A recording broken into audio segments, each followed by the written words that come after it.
Waandishi wa magazeti, asante.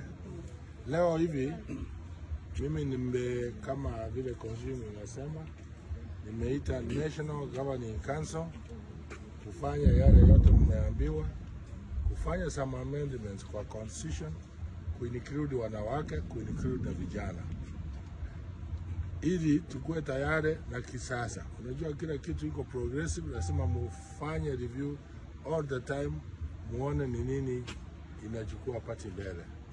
Kwa hivyo tumepitisha yale tulitaka kupitisha na tunachukua kwa registrar, aki-approve to launch officially. Vile umeambiwa party logo itachange, slogan itachange. Kwa hivyo hiyo tuta-announce saa ile tayari imekuwa approved na registrar of political parties. Tunataka kuungana na wengine wameuliza hapa Jubilee na kuchaje. Jubilee ni dada na ndugu. Kwa hivyo wacha waendelee campaign, sisi tuendelee campaign na mwingine aendelee na campaign. Kwa sababu Kenya vile iko sasa, hakuna party moja itashinda kura. Ni muungano wa mapati ndio uweze kushinda kura.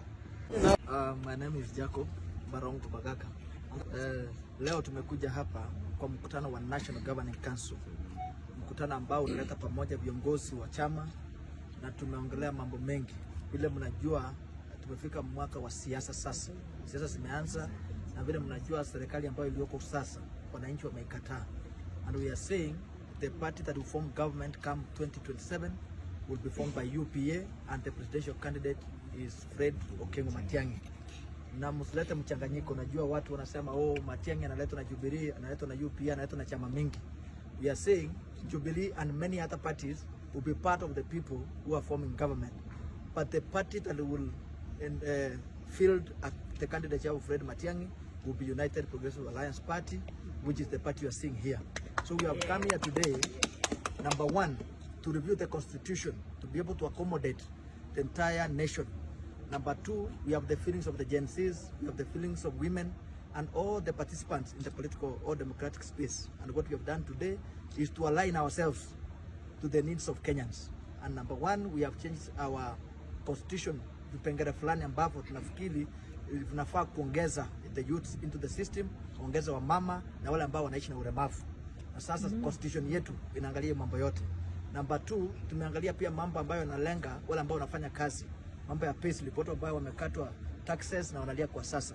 All those things have been included in our constitution to ensure that we are able to respond to the needs of Kenyans. Nataka kusema hivi, sisi kama wanachama wa UPA tutakuwa na ile slogan ambayo inaenda na vile Wakenya wanataka kusikia na kufanya.